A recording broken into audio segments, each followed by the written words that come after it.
I started training, kind of moved towards that back in probably around the 90s. I started off like most people do, trying to copycat what's in muscle and fitness, the way most people train, most pros at least train. I don't know if most now, but it's still perpetuated. It's kind of a Arnold Schwarzenegger based, Weider based idea that you hit one muscle group once a week, train 5 or 6 times a week. So I was doing that, wasn't doing anything for me. I found that just sort of by playing around with things, that training more frequently worked really well. And I was really on a track where I had created for myself what seemed like it was working really well. And I stumbled across dog crap training, Dante Trudell's invention. And it was very, very similar. It was almost identical to what he was doing, even in terms of the general length of the blast and cruise that he does, the period where you're trying to really progress and when you turn into a deload. And the main difference that I recall was that I wasn't doing rest pause training the way he does. I was actually ran into Dave Henry. We started training together. I started training the way Dave did, and once again, I totally started overtraining. I was doing way too much. I was trying to hang with Dave, and I was just killing myself. And I told him about dog crap training, and he was just gotten into the pro. He just turned pro at that time. I suggested Dave talk to Dante, and I basically tagged along when Dave got trained by Dante and started doing dog crap training. I did that for probably about 8 or 9 years. And I did probably the first 5 years just strict exactly how Dante has it laid out, only with changes that he would suggest. Along the way, Dante made me his quote officially Dante approved dog crap trainer. So I played around with things, and one of the basic ways that I found helped, and what many people do, is train more frequently to bring up a weak muscle group. So if you're doing a 3-way split, or doing a 2-way split, I might actually add an extra set, just a one short straight set for a muscle group that's not normally trained on that day. So it might get trained 3 times in a week. Or if you're doing a 4-way split, I would set it up so that you would train that muscle group on different days, not 4 times a week, but so that you might hit it 3 times a week still, as opposed to just 2 or 1 depending on the week. So I was applying what people have known for a long time, and when you really think about it, if more frequency is a great way to bring up a weak muscle group, why isn't that a great way to bring up every muscle group? Why not apply that all around? Yeah. And of course there are training programs, and people train that way for years, whole body training 3 times a week, and it worked great. So I started looking into this. I learned it first really in the gym, and sort of paying it with Dante's program, what I had kind of come to, and then started doing it with clients that I was training, because as the DC trainer, what you see online isn't exactly, Dante does all sorts of perturbations. And someone who might say, well, that's not dog crap training. Anything that Dante does is dog crap training. Yeah. And Dante trusted me to allow me to make my own changes to the program to suit the person. And I was finding the frequency was helping bring things up. And that's a really hard thing to do. It's like, you don't really see people who have muscle weaknesses that they bring up over time, but it can be done. So when I started really digging into this, I figured I wanted to try to create something where I was really taking advantage of that higher frequency training. From a scientific standpoint, there's a really nice review article by Wernborn, that W-E-R-N-B-O-R-N, that folks can look up. We can probably provide a reference for them. And he looks at all the, I think for quads and biceps, all the research was available at that time. I think it was around 2007 maybe. And trying to ask the question, what's the optimal frequency of training? And it ended up being about 2 to 3 times per week for those muscle groups. And that makes sense if you look at the changes in protein synthesis that happen after an exercise bout. They don't last a week. They last at most, the longest I've ever seen was 72 hours. And that actually gets shortened when you get more trained. A given stimulus is less stressful the more trained you are. You can see that in hormonal responses or what have you. So the period of the quote-unquote growth cycle, the period of increased protein synthesis is over maybe in 24 hours or 48 hours if you're more trained. So, and it's also dampened, so you don't get as much of a response. So that suggests that training more frequently could even be more advantageous to someone who's more trained. Of course, you run into problems then with trying to figure out how much to do. Someone who's quite trained can also train really hard. Someone's been training for 15, 20 years can tell you they can create, as Mike Mentz used to call it, inroads. They can dig in and kick some major butt a hell of a lot better than they used to be able to in their first few years of training.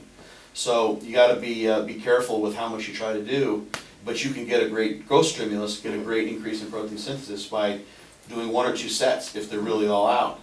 So the system that I created, I'm not trying to focus on that system, but one of the things that seems to vary is recovery abilities because of someone's lifestyle, because of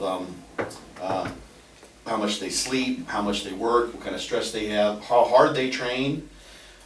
Varies substantially, just genetics. There's a tremendous variability, and if you don't believe that, just walk into the mall sometime, and you'll see the 6'3" guys that maybe weigh $125 soaking wet with a roll of quarters in their pocket, to quote Dante, and then you'll see people that are rolling around at 400 pounds, or you see people in people movers, or they're in wheelchairs because they're so large. There's a strong genetic component. They're all live in the same society, they all have the same food available to us. Even at the same socio-demographic variables, you're going to see people variables. So the same thing applies to diet, to training responses, etc. So I've got a different volume tier set up. Some people might only need 1 set every time they train. Some people get away with 2 or 3 times that.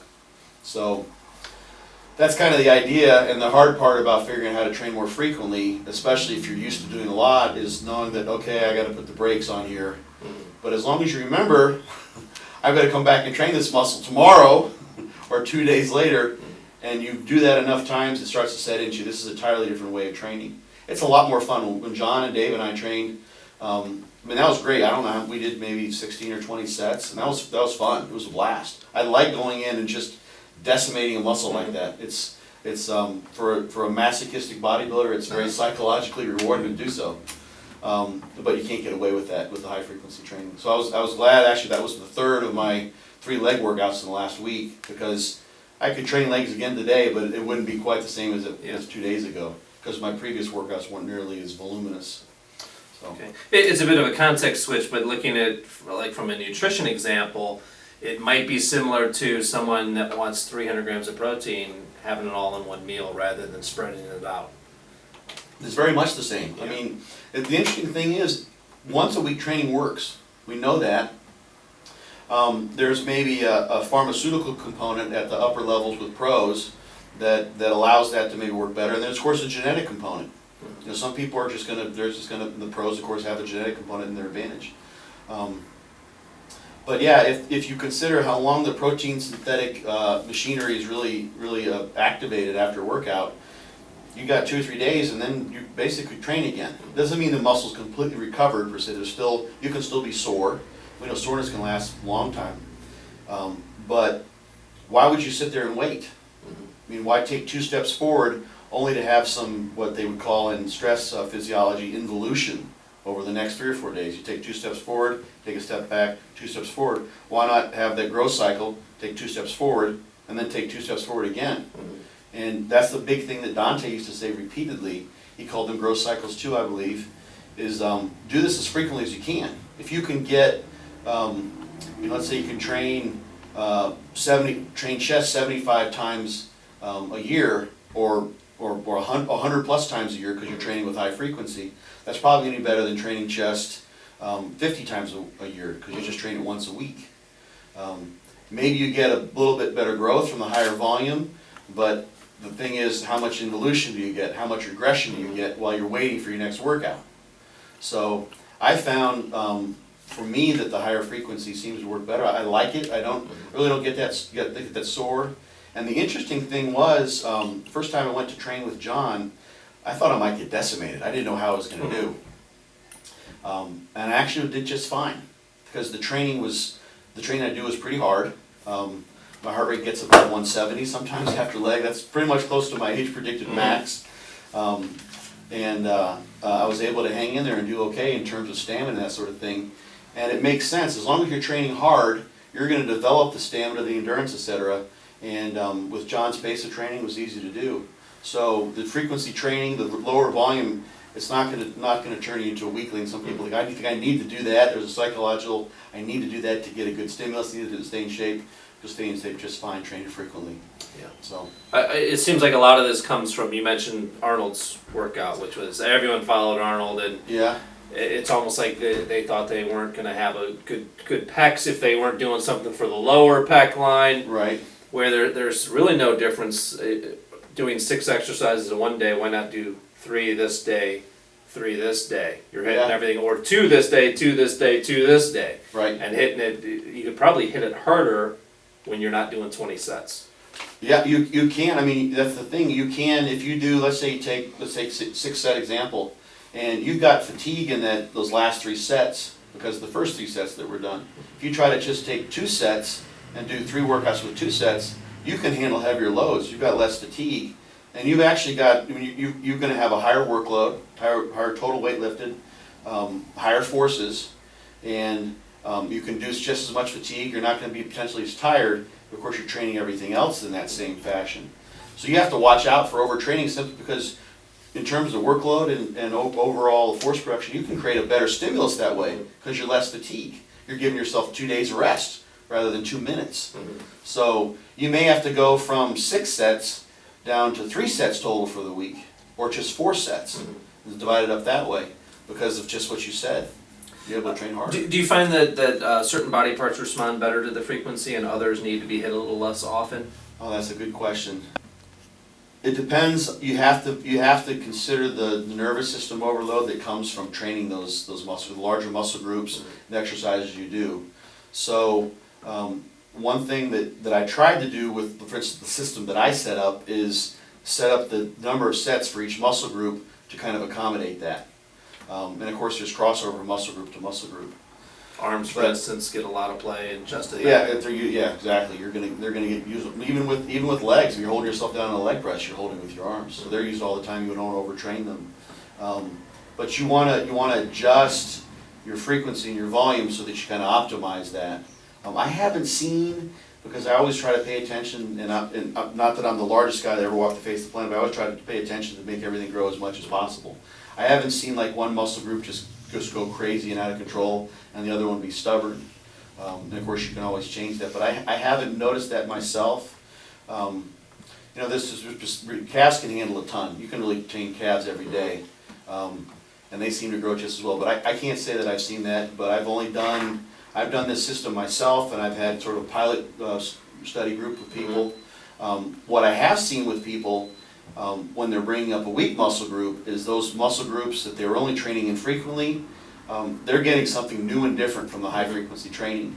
And if you look at someone's exercise selections, a lot of times someone who doesn't do like a lot of squats and deadlifts and muscles that require a lot of back use just to hold the weight, when they start either adding in those exercises, now they got a back day, and now they got a squat day or a leg day where they're doing squats, and now their back's getting involved, or now they're doing stiff-legged deadlifts on their leg day when they weren't doing any deadlifting or stiff-legged or bent over rows, those sorts of things. Now they've doubled their frequency.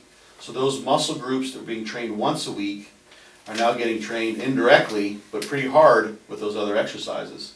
So the muscle groups that are going to grow best from a higher frequency generally going to be the ones that weren't trained high frequency before. So that I have noticed, but that makes much more sense, I think.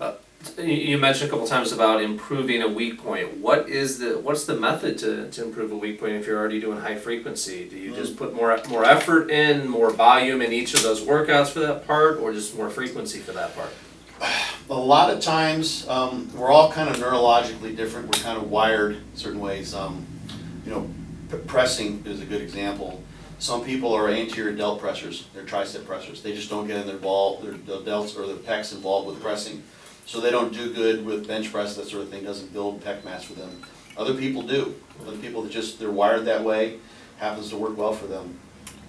Talked with somebody just yesterday who, I won't tell the whole story, but he did a lot of push-ups when he was a kid. And his pecs just grow like crazy. And I've got other examples of this too, of people that did particular exercises when they're young and their nervous system was growing. And pecs are big movers for push-ups and bench pressing, 2 examples I'm thinking right now. And those individuals were really strong bench pressers, and the one guy had gigantic pecs. His pecs, hardly if you had to train them, which is a huge advantage. It's a great muscle to have large on a bodybuilding stage. So there's a nervous system involvement there, because his nervous system was developing while he was doing that exercise. Some people are just wired for activating muscles the way you want them to be activated during certain exercises. They seem to get hardwired at that age. It seems like, yeah, if Both you, mentally and physically. if you, yeah, if you introduce, I was a swimmer when I was a kid. My back is probably my strongest muscle group. There's a lot of rowing, a lot of back, a lot of lat involvement there. That's just one thing that points to the nervous system thing. Some people didn't do any activity. They're just kind of their constitutive wiring may be such that they're genetically predisposed to not having big pecs, not having good pec activation, not having big hamstrings, not having good quad activation, whatever it may be. So in order to bring those up, to target them, my first thought is, if you've been trying something for a long time and it's not been working, then you need to try something different. So look at the exercises and then figure out, are you really hitting your pecs when you do bench press? Everyone says you have to do bench press to build big pecs. Does it really work? You've been trying it for how long now? 10 years? Is it really working for you? No, it might be time to change that. So figure out biomechanically what exercises work for you, and then figure out where in the range of motion you may have been missing. You may need to go for a deep stretch.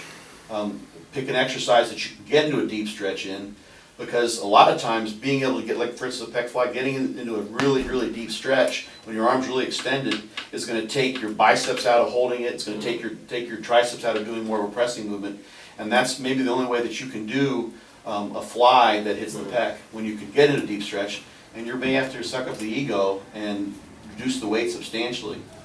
You can find, someone who's trying to build triceps, for instance, may have a hard time hitting the long head of the tricep, so they have to do overhead tricep extension, which they may never have done. That may give them a great stretch and neurologically cause that person to fire the triceps in a way they never have.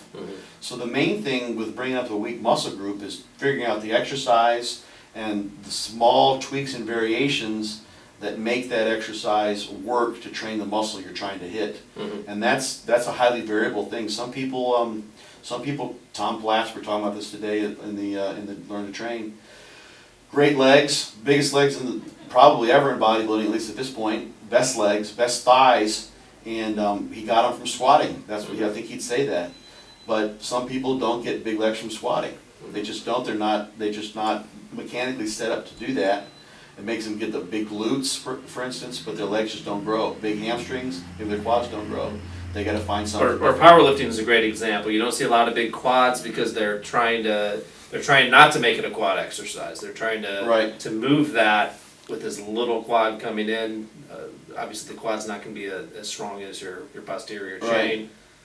Yeah, there's what I've been talking about so far really is the mechanical aspect of things, and what you're pointing to is the loading aspect on the muscle. Powerlifters aren't trying to do 20 rep sets of squats. Some of them do.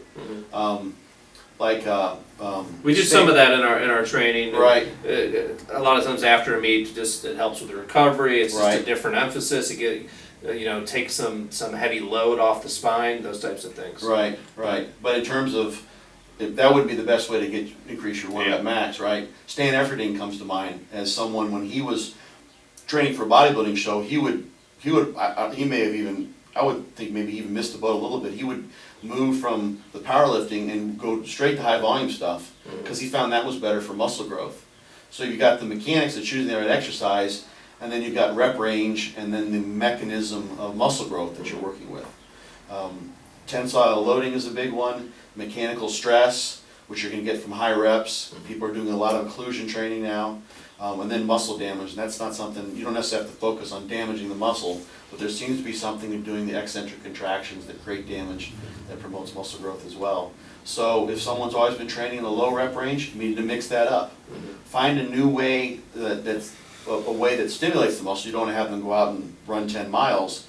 You want to find a new way of loading the muscle in terms of reps, using cluster sets, basically variety of training, especially something they haven't done, and then combine that with a new exercise or new mechanical position, and now the nervous system's like, oh shit, what am I going to do? And every time you try a new exercise, a novel exercise, you're going to get that muscle damage. Take anybody who, I've done this before, you focus on a particular exercise. Let's say you do squats for 6 weeks. Squats get you sore right off the bat, and then you kind of plateau at squats and you switch to maybe a leverage squat machine. First time you do those, you'd be sore as crap. And you may have been training for years. I get sore no matter what I do pretty much, but the new exercise will get you sore. The novelty gets you sore. So switching your exercises up quite a bit will help. Dave and John were talking about this in our interviews yesterday related to training back. They've gone like, I don't know how many workouts now where they didn't do the same back exercise, any of them. Yeah. It's all about variety. You know John can train hard. They can find exercises that create optimal mechanical tension in the muscle group they're trying to train, and they're finding different ways to do that. That requires a neural activation strategy that's different. It's going to cause damage. It's going to cause the mechanical stress. It's going to cause the metabolic stress. That's a winner.